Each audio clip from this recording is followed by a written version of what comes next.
आदाब, नमस्कार, सत श्री अकाल, सलाम।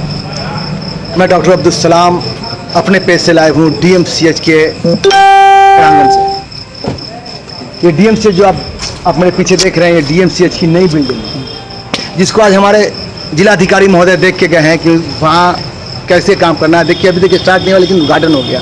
एक आदमी रहने, एक बेड नहीं लगा, लेकिन उसका उद्घाटन हो चुका है। उसका उद्घाटन करने में बड़े बड़े नेताओं का नाम है, बड़े बड़े हमारे जो स्वास्थ्य मंत्री उनका नाम है। उनको शर्म नहीं आती है कि आज कोविड से जो दरभंगा के अंदर में जो हाल हुआ है, आप लोगों को बताने की ज़रूरत नहीं है। सबसे बड़ी बात है कि जब यहाँ एक महिला ऑक्सीजन की वजह से मर जाती है, निंदनीय शर्मनाक बात। और सस्पेंड कौन होता है? इल्ज़ाम किस पे लगता है? एक छोटे वार्ड बॉय पे, जिसको संसाधन नहीं दिया जाता। अगर उसको संसाधन दिया जाए तो वार्ड बॉय, डॉक्टर्स काम करने को तैयार है। संसाधन नहीं है, इक्विपमेंट नहीं है, डॉक्टर इलाज किससे करेगा जब उसके पास कोई औजार नहीं है? सर्जन के पास कोई औजार नहीं होगा तो वो सर्जरी कैसे करेगा?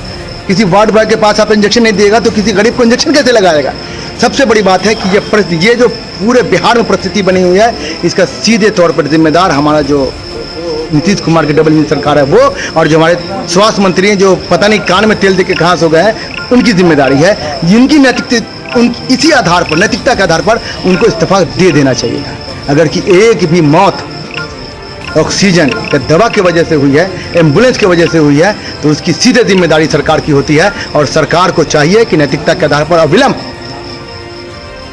किसी भी हाल में जो हमारे स्वास्थ्य मंत्री है मंगल पांडे जी, उनको तुरंत इस्तीफा दिलवाए, नहीं तो उसको निरस्त करें अविलंब। दूसरी बात कि हमारे दरभंगा के एक नए विधायक अजय चौधरी जी, जिनके बारे में मैं ज़्यादा कुछ नहीं कहना चाहूँगा, विनय चौधरी, वो हमारे जो जदयू से वो जीत के आए हैं और बेनीपुर विधानसभा से जीत के आए हैं। उनको बेनीपुर का शायद कोई गांव देखा हो, लेकिन मैं उनको बता दूं, जहां वो रहते हैं दरभंगा शहर में, जहां उनके भाई भी एमएलसी रहे, उनको ये नहीं मालूम है कि डीएमसीएच का क्या हाल है। सर, एक बार बारिश हो जाती है तो यहाँ पे लगता है कि कोई ऐसा वार्ड नहीं जहाँ पानी नहीं घुस जाता है। और वो पप्पू यादव जी को बोलते हैं कि पैसा कहाँ से लाते हैं। बेशरम पप्पू यादव गरीब जनता के लिए अपने जिस्म का हर चीज़ बेचने को तैयार है। उसने कह दिया है कि अगर मैं मरूं तो मेरा जो चीज़ भी शरीर का ठीक है वो गरीबों को दान कर दिया जाए। अगर हिम्मत है तुम्हारे अंदर, तो इस कोरोना काल में आओ और आकर दिखाओ कि तुमने कितने गरीबों का मदद किया है। तुमको शर्म नहीं आती? तुम्हारी इतनी औकात नहीं है कि तुम किसी वार्ड मेंबर का तुम इलेक्शन जीत जाओ। तुम लोग तो चटुकारिता करते हो। आप लोग करते क्या हो? अफसर की दलाली करते हो, नेताओं को जाके तेल लगाते हो, उस बिना पर तुमको टिकट मिल गया। अब टिकट मिलने के बाद विधायक बन गए। विधायक कैसे बने? हिंदू मुस्लिम के नाम पे, शमशान कब्रिस्तान के नाम पे। वो आपको किसी डेवलपमेंट के नाम पे वोट नहीं मिला है, आप लोगों ने जनता को ठगा है। अगर शर्म हो आपको तो आप भी अपना ब्यौरा दीजिए। और आगे डीएमसीएच के बगल में यहाँ पे जो हम ग्लोव पहने हुए ना, दस्ताना, ये जो पहने हुए हैं, 14 रुपए की चीज़ को 80 रुपए में खरीदा है सर। हमको नहीं दिया, लेकिन दूसरे को दे दिया। क्यों? चूंकि ये आवाज़ उठाने वाला है। अगर हिम्मत है तो यहाँ पर सर डिक्सोना जो आम दवा है अब नहीं मिल रहा है मार्केट में। अगर हिम्मत है तो उसको आके यहाँ पे काला बाजारी और रोक के दिखा दीजिए। अगर हिम्मत है तो आके रोकिए, नहीं तो समझेंगे आप लोग की बचती है। सिर्फ आके न्यूज़ के माध्यम से अपनी बात रखने के लिए, क्योंकि पप्पू यादव पढ़ के कटाच करेंगे तो हमको बिहार जानने लगेगा, देश जानने लगेगा। ऐसी राजनीति मत कीजिए और हम लोगों को मजबूर मत कीजिए गंदे लफ्ज़ का इस्तेमाल करने के लिए। दोबारा अगर पप्पू यादव के बारे में आपने कुछ बोला ना तो बजा के रख देंगे, आपका ठोकेंगे। ऐसा कि याद रखिएगा, क्योंकि मैं कमज़ोर नहीं हूँ और मैं पप्पू यादव के साथ इसलिए नहीं हूँ कि वो कमज़ोर है। मैं पप्पू यादव के साथ इसलिए हूँ कि वो जनता का सेवा बेलस्ट करता है। पैसे का ब्यौरा जानते हैं सर। 2000 एकड़ ज़मीन थी उसके पास, शायद 100 एकड़ ज़मीन भी नहीं बची है। हिम्मत, एक दूर ज़मीन बेच के दिखा दिया जनता के लिए, तो मैं समझ जाऊँ एक दूर ज़मीन। आप लोग तो नोचने वाले लोग हैं, जनता को खून चूसने वाले लोग हैं। इतना बड़ा यहाँ पर डीएमसीएच और डीएमसीएच के प्रांगण के बाहर जितनी भी दवा की दुकान है, हर जगह ब्लैक हो रहा है। आपको हिम्मत है तो रोक के दिखा दीजिए। ऑक्सीजन का जो पाइप आता है सर, जो 60 रुपये में मिलता था, आज कितने में मिल रहा है? 450 रुपये में मिल रहा है। 400 रुपये में मिल रहा है। रोक के दिखाइए ना, हिम्मत है तो। लेकिन पप्पू यादव में हिम्मत था, उसने राजीव प्रताप रूड़ी की जाके बजा दी अच्छे से, खूब अच्छे से बजाई, फड़फड़ा के लगा सबको। जितने बीजेपी वाले सब अच्छे थे आगे सामने में, और कह दिया था ये गोबर पात्रा कि 3 दिन के बहन को महंगा पड़ेगा, महंगा पड़ गया। क्या किया सरकार ने? सरकारी तौर पर अपहरण कर लिया। कोई केस तो था नहीं, सब केस में बड़ी थे, सब केस में बड़ी थे। लेकिन आपने क्या कहा था विधायक साहब? आपने कहा था ये अपराधी हैं। अगर अपराधी हैं तो ये बताइए, गरीब का मदद करना अपराध है क्या? जो आप एम्बुलेंस आपके सरकार के जो मंत्री हैं, उन्होंने जो MP लाइट के पैसे से एम्बुलेंस जो खरीद के रखा गया था, उसको चुराया, उसको चुरा करके घर में रखा। क्या ये सही था? अगर ये सही था और पप्पू यादव ने उसको उजागर करने का काम किया है तो ये अपराध उसने सही किया है, मैं उसके साथ, और पूरा बिहार उसके साथ खड़ा हुआ है। सिर्फ मैं क्यों, पूरा बिहार खड़ा हुआ है। आपको शर्म नहीं आती?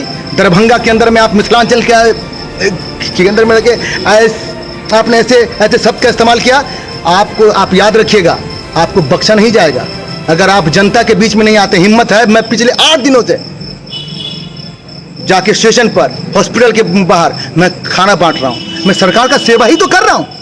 पप्पू यादव भी वही कर रहे थे, सरकार किसी की जान बचा रहे थे, ऑक्सीजन कंधे पे लेके पहुंचा रहे थे। और आप लोग बोलते हैं कि वो अपराधी है। अपराधी आप लोग हैं, जो उसके काम पर आप लोगों ने आवाज उठाया। अपराधी तो सबसे ज्यादा अपराधी अगर के अपराधी है बिहार के अंदर में इस कोरोना काल में, तो सबसे बड़ा अपराधी राजीव प्रताप रूड़ी है।